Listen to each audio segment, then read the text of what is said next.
Hello,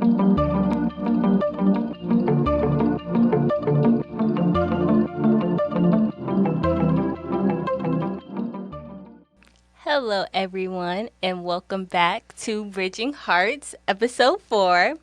Today, I have a very, very, very special guest with me today, Miss Bonnie, who is the executive director of the Bridgehampton Child Care Center, also known as the Center. And I'll let her give herself her own little introduction. Miss Bonnie, tell me about yourself, how long you've been at the center. Okay. Welcome. Well, welcome. Well, I'm so very glad to be here for Bridging Hearts. Bridging Hearts. I love that name. I love that name. And yes, I'm Bonnie Cannon. I am the executive director of the Bridgehampton Child Care and Recreational Center, known as the Center. And that's basically, I'm born and raised out here, so I was born here. A lot of people, they say, are you really from here? Yeah, I was born and raised here. And been working at the center now for about 17 years. Wow. Yeah, 17 years been working. Then I had, some things I did before then. But yeah. That's Lovely introduction. Lovely. Thank you. So we're just gonna dive right in and get right into it. Can you tell me about how the center came to be the center? I know it started out of tragedy, but for the people that don't know the story, would you mind sharing? Yes. So the center actually was incorporated back in 1954, and it came out of tragedy. There was a tragic incident with some children that were left in a home without the adults that were there, and basically a fire ensued, and some of the children actually died in that fire. And from that incident, the entire community came together because they wanted to have a safe place for children to be.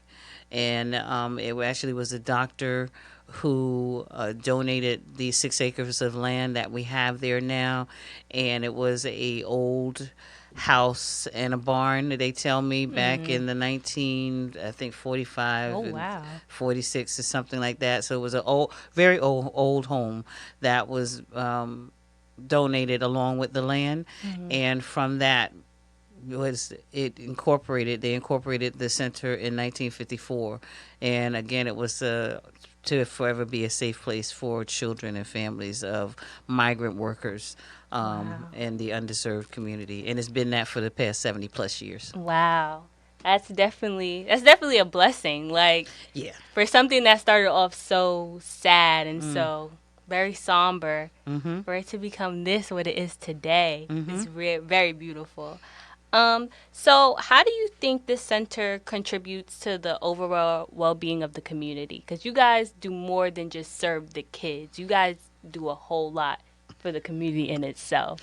Yeah. So Yeah, you got a chance to see that and experience it for definitely yourself. this summer. Definitely this summer. And this is always interesting because a lot of people they wonder, what is it that y'all do over there? What is it, that we're doing over there? And like my friends and families, they would say, why are you still there? What are you doing? But we have so many services and so many things that we've been doing for the past 70 plus years, starting with our after school program. We basically service anyone from infants all the way up to your seniors. And so for us to do that for your infants to your seniors, it takes a lot. And so we have our after school program, we have our teen program, we have our summer program, we have our college prep program. We have our emergency assistance. We have a food pantry. We have a chess club, a Scrabble club. We have a workforce development program called Teach Me How to Fish. We have an exploration experience program where I like to get the kids past Riverhead because a lot of them have never been past Riverhead. Right. And we take them on exploring expedition field trips to the city and to different places, to farms.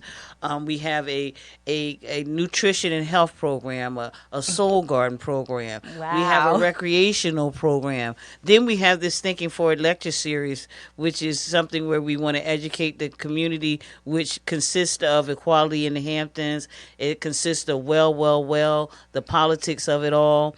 And then it also consists of, I'm missing one. There's one I'm missing. Okay, but there's four: equality in the Hamptons, politics of it all, and then Straight Talk Real People. Straight Talk Real People. And all of these have different segments. The Equality in the Hamptons are talks. We just had Nicole Hannah-Jones that came. We've had Reverend Barber to come. And then we've had Straight Talk Real People. We've had some, actually, dentists that have come on.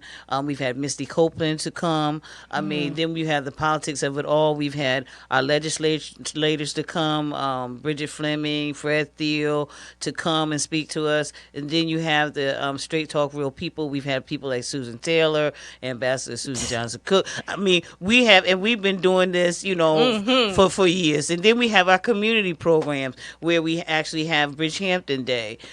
We have Trunk or Treat. I mean, I could go on and on. We'd be sitting here for probably another 2 hours, 1 or 2 hours, and we are expanding even more since we have now gotten our new building.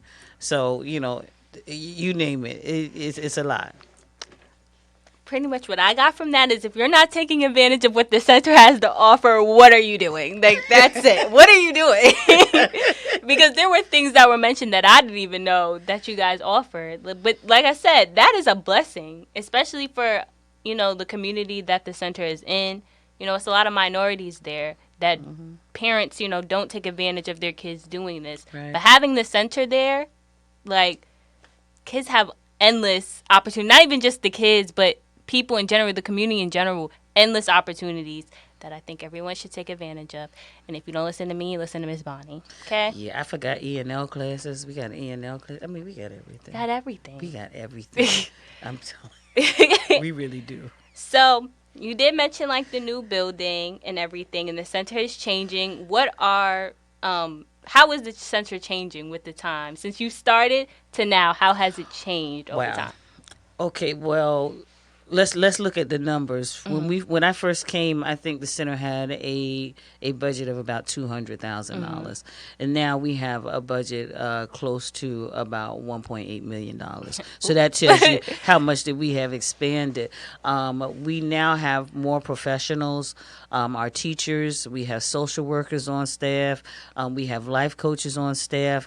Our building, our brand new building, is a state of the art building. On all of our floors, we have interactive smart boards that we utilize for our teaching and for our virtual classes, as well as for some tutorials with our children. We have notebooks that the kids can walk around. As far as on our campus, we call it the center campus because we actually have 4 buildings on our 6-acre property that we have there. And so it has expanded because where we once had a license for about 36 kids for just our after school, we now have a license for over 100 kids. Where we just had a summer program where we only had maybe 50 or 60 kids, this summer we had a summer program with about double of that. And so everything is expanding so that we are able to service, and this is the one thing, we're not just servicing the Bridgehampton community, we service the East End of Long Island. I have clients that are as far as in Shirley Mastic to clients that are in, Montauk or in East Hampton. So we do the gamut of what we call the East End of Long Island. And to do that, you have to have more resources. You have to have more adequate facilities and adequate tools to be able to service. So that's when you said it's like an explosion, and we've just exploded in a good way. In a good way. In a good way. In a good Definitely. way. In a good way.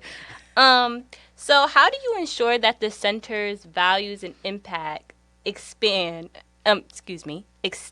beyond the walls of just the center? Well, that's the thing, because it's not just about our location there. It's when we go out, we do outreach. We go out into the community and we do outreach. And we take the center and when I say the center, meaning the center pretty much has a culture that's inside of you. So we take the center wherever it is that we go. So a lot of our programs, some of our programs may take place at other locations, or our individuals on our my staff go out and they do one-on-one coaching, or they go to people's houses, or they meet at the Starbucks. So when it's expanding, we make it expand individually, and then we're getting the word out. We're beefing up our marketing and PR team to get the word out. Social media. I mean, social media has been a big impact. We have our Instagram, we have TikTok, we got Twitter, and of course we have Facebook. That's the way we do it. We have to adjust to change with the times. Change with the times. Our teen program, we get the word out to our teens through Snapchat. Snapchat is what utilizes, and that's come to be a very good tool to get the word out. And then we go to the different schools in different areas. So I hope I answered your question. No, you did. You did. It was great. Okay. So what makes the center different from others? Me personally, me being there, you guys offer a lot that I haven't seen. Being from the city, the things that you guys offer, I wish they had in the city. So what makes you guys different? Well, part of what makes us different, and I'm gonna be very honest and truthful. What makes us different, number one, is in our mission. Our mission statement. The first part of our mission statement says that we are a historically Black community-based institution. Okay, that is unique within itself. Now, we serve all East End marginalized and underserved communities, but we are historically Black community-based institution. The other thing is that you have a lot of us that are in spiritual nature. I'm a very spiritual person. So when you come on the grounds, and I think this is even before I was there, it just has our ancestry with the Black population, with the spirituality. When you come on our grounds, it's sacred. And everybody, they'll tell you when they come on our grounds, they feel something different. You definitely feel it. You feel it, and I can't explain it, but it's a different feeling than when you may go somewhere else. Not knocking anybody else, but I'm just saying, when you come on the center grounds, you on sacred ground, and there is so much love that is you can feel it. That's that's on that place. And then I say to people all the time, when you come to the center, you're gonna get the Blackness, okay? That part right there, you gonna get the Blackness right there. What do I mean is that when I say Blackness, I mean culture. This is something that is not really studied a lot in our schools. And when I'm talking about culture, am I just talking about the Black culture? Not necessarily. I'm talking about culture of other ethnicities, because we have a very large Hispanic community there, but we study different cultures, so there may be kids that may be talking to you about the Polish culture. They may be kids that be talking to you about the Latino culture. You definitely going to hear about the Black culture, but you're going to get that Blackness, that richness that's there. And I think that that's something that it makes us unique in all that, in all that we do and how we do it. Our soul garden is going to have some black eyed peas in there, and some greens and some kale. You know what I'm saying? Yes. So you gonna get the history. You gonna feel it. You gonna feel it. You gonna feel it. You're gonna get the trueness.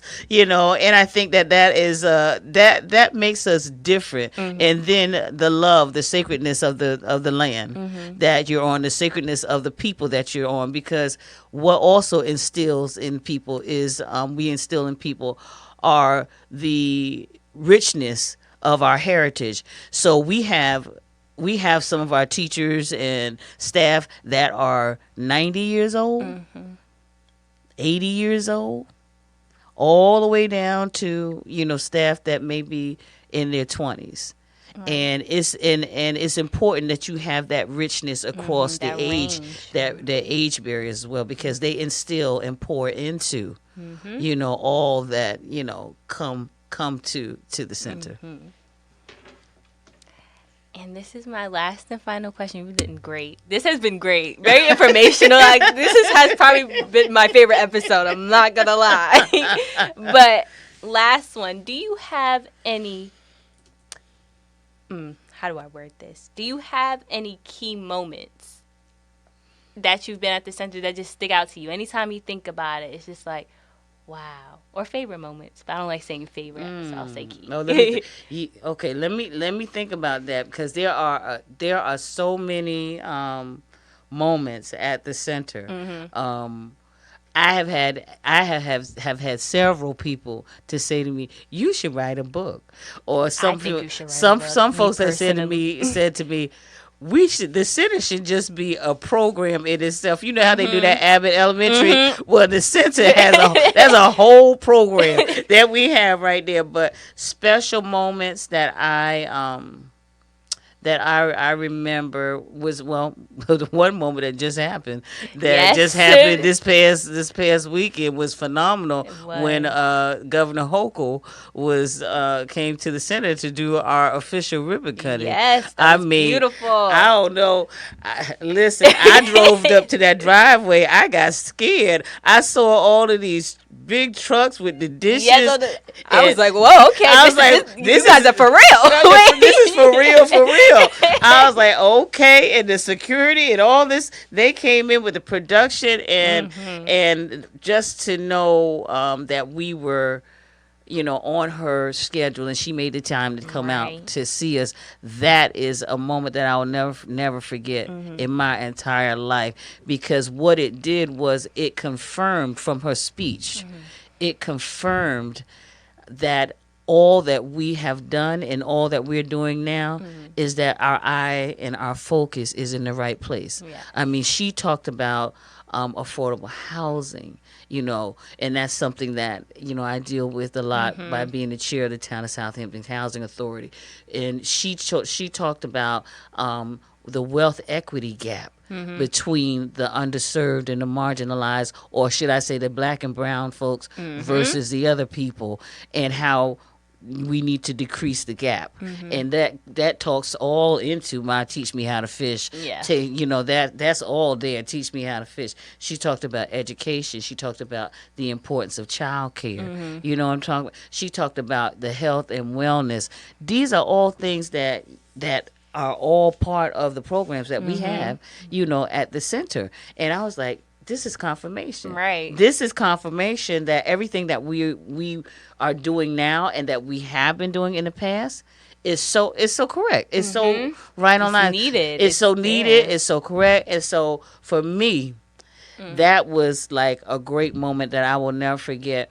And then I would say other moment, because there's so many moments that when you can see a child that when they first came in and they were really shy, or they had some issues, or they didn't want to talk, or didn't want to mingle, or to be with other kids, and to see them blossom, and now they're actually doing speeches or graduating, and you becoming the head of their class, and going out and representing, that makes it all. And I always tell this last story. We ask the kids often, what do they like about the center? So we had asked, kids, what do you like about the center? What is it that you like about the center? And this one little boy, he said to us, he said, the one thing I like about the center, he said, is the food. He said the food. And what what that said in that moment was that, and you had to really think about it. I mean, the food is good, because Miss Gloria, she ain't no joke. She be doing her thing down there. She gonna throw down. She gonna throw down, But what he was saying was he liked the food because he wasn't getting the proper food that he needed at home. And this was the only place that was providing for him to get an adequate meal. So that just told me that, wow, it's the little things that you never Right, you realize. never know. You never like, know. right. You looking at, these other things like, whether or not they're going to get their education or Right. their paper right or their spelling or whatever. And it could be something as simple as food. It could be something as simple as giving giving a child a coat, or it could be something as simple as just taking the time to sit there and listen to them, Right. because they may not be anybody may not be listening to them Right. at home. So that's why it's so important that we are on top of, and I try to instill in my staff that we have to be on top of everything. Right. And even into how we are communicating, how we are spending time. Are we loving the kids enough? Are we really talking to them about their character and their integrity, and the things that are going to go a long way that nobody ever teaches children about, Right. So it's a special place. The center is a special place. It is. And it is. always has been a special place. Even before I got there, it always. But it's a special place. It is. It's a special place, and Right. and coming from corporate background, I say this because that's what I did prior to me coming to the center. I don't think that it's the most impactful job that I've ever had, because at the center we change lives, Right. and that's what we do. Beautifully said. Beautifully said, Miss Bonnie. That's it. That's it. That answers it all. Well, I would like to thank everybody for tuning in, Miss Bonnie. I truly, truly, truly, truly appreciate you being here. Thank you so Because much. honestly, without you, I wouldn't even have this platform, this opportunity. So I'm entirely grateful. And see, that's what I'm talking about, right there. Entirely grateful. And we're looking for more from you. That radio show that you're going to be doing. This is is part of this internship that Yes. hey, Yes. this is what we do. So I'm so excited about just what you're doing. This is only the beginning. Stay tuned, because you're going to hear my name a lot more. All right, Miss Positively. Okay, I love it. Thank you, everyone, for tuning in.